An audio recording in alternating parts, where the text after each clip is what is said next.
manage Gaza into the future. Now, those are the demands. We don't know specifics yet. At least I don't believe we do. Jeremy Diamond is with me, joins me now. We know, well, you tell me, Jeremy, you've got the information. Yeah, Richard, we have this statement now from Hamas, and this is their response to President Trump's 20-point plan to end the war in Gaza. The top line is that the response is positive from Hamas. They say that they are ready to release all of the living and dead hostages being held in the Gaza Strip at the outset of any ceasefire here, and based on the exchange formula presented by President Trump, meaning the numbers of Palestinian prisoners that Hamas would receive in exchange, Palestinian prisoners who would be released from Israeli jails. And they say that they are ready to immediately enter into negotiations to discuss the details of how that hostage release and prisoner release would actually take place. They also say that they are prepared to hand over power in Gaza to a, quote, Palestinian Authority of Independent Technocrats based on Palestinian national consensus. That is close to what is presented in President Trump's 20-point plan, although it doesn't say anything here about that overarching international authority that would oversee any Palestinian governance of the Gaza Strip. Then things get a little bit trickier here with Hamas's response, Richard, because Hamas then says that regarding other issues related to the future of the Gaza Strip, including what they call the, quote, inherent rights of the Palestinian people, which could be seen as a reference to Hamas's weapons, something that they have described in the past as something they view as their legitimate right to hold those weapons against and to use them against the quote unquote occupation. They say that that is something that they would like to discuss in connection with this Palestinian national framework. And that is where, you know, we're going to have to see how the United States and how Israel respond to this, because what we are getting from Hamas here is not a resounding yes to this 20-point comprehensive plan. It seems to be a yes but, or a yes with certain omissions. Other than this notion of the inherent rights of the Palestinian people, there is no explicit mention to the critical issue of Hamas disarming Gaza, being demilitarized, which is at the crux of this proposal, which is why Israel agreed to this 20-point plan, and something that Israel has laid out as a necessary condition for ending the war. And the fact that Hamas doesn't address this here raises questions about whether or not that is something that they are indeed on board with. And it is important to note here, Richard, that President Trump said that there needs to be a deal by Sunday, 6 p.m. Eastern time, meaning not just Hamas responding and subsequent negotiations, but basically Hamas needs to say yes by Sunday. And so we now have, you know, about 20 or 50 hours, I guess, between now and that Sunday deadline. And so a lot's going to need to happen in the meantime if indeed they can actually get to an agreement here. In many ways, the response we've got from Hamas is exactly what everybody thought and or feared. It would sort of give 60%, 70%, 80%, 55%. It doesn't matter the number. It was never going to give 100%. And it is that missing component that where the focus of attention will be. Absolutely. And it's also important to keep in mind that this is a statement meant for public consumption from Hamas. We don't yet know the details of the actual response that Hamas has submitted to the mediators, what kinds of messages they may have conveyed to the mediators that are not included in this statement. So that is also important to keep in mind. There could be details that we don't yet know about in Hamas's response to all of this that could either make things even closer to a potential deal or make clear that a deal is not going to come together by Sunday evening. The bottom line is, at this point, Richard, we simply do not know whether this response from Hamas, which is largely positive but lacking some key details here, whether or not it will actually lead to a deal, and in particular, whether it will lead to a deal by President Trump's new Sunday 6 p.m. deadline. Does anybody realistically expect Hamas to hand over its arms?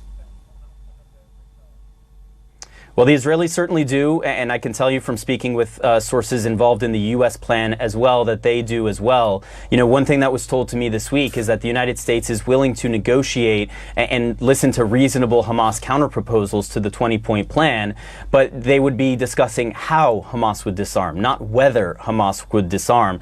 That has very much been presented as a red line, but keep in mind, these are broad principles. How that disarmament actually takes place, what the mechanisms are for doing that, how effective those mechanisms are, you know, all of those things are different ways in which you can kind of have both sides be happy with a proposal and perhaps having a different end goal.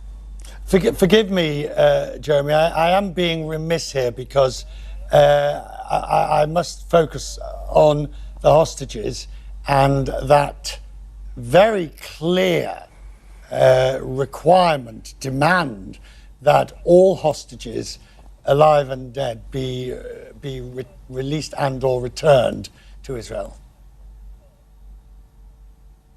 Yeah, that's right. And that is the first point that Hamas makes in this statement. They say that they announced their, quote, agreement to release all living and deceased prisoners of the occupation. They are referring to the hostages there, of course, based on the exchange formula presented in President Trump's proposal and by providing the necessary field conditions for the exchange process. You know, this isn't all that surprising. Hamas has signaled in the past its willingness and its readiness to release all of the hostages if its conditions are met, meaning an end of the war, the withdrawal of Israeli troops, and that is obviously part and parcel of this plan, is to see the war end, to see Israeli troops gradually withdraw from the Gaza Strip. And so it's not all that surprising that Hamas is agreeing to this, but obviously the fact that it comes within the context of this 20-point plan, that they are being positive about other aspects of this as well, including giving up power in Gaza, all of that very, very notable and could signal an opening here for a deal to happen. But once again, there are a lot of things that are omitted in this response. There's a lot of points that they clearly don't fully agree with, a lot of negotiations that will need to take place in order to make this a reality. Jeremy, stay with me. Joining me, Daniel Levy, former Israeli hostage negotiator. So we've just been hearing, we're still looking for the details and the various machinations of what Hamas has agreed to, but it does sound like they've gone a considerable way towards agreeing to the US Trump peace plan. I think what they have done is said they will engage to try and make this a formula for ending the war, for the exchange, Israelis held in Gaza, Palestinian prisoners, for an Israeli withdrawal, and to bring this to closure, which is the correct response and the response that the mediators were trying to secure. And if I may, I think the mistake we've all been making since Monday is to pretend that President Trump put a plan on the table. He didn't put a plan on the table. He put vague generalities on the table, which are not implementable. And I'm not talking about the long-term colonial formula for governance of Gaza or this pretense that there's a path to eventual peace. I'm talking about the very immediate question of the ceasefire, the hostage prisoner exchange, etc.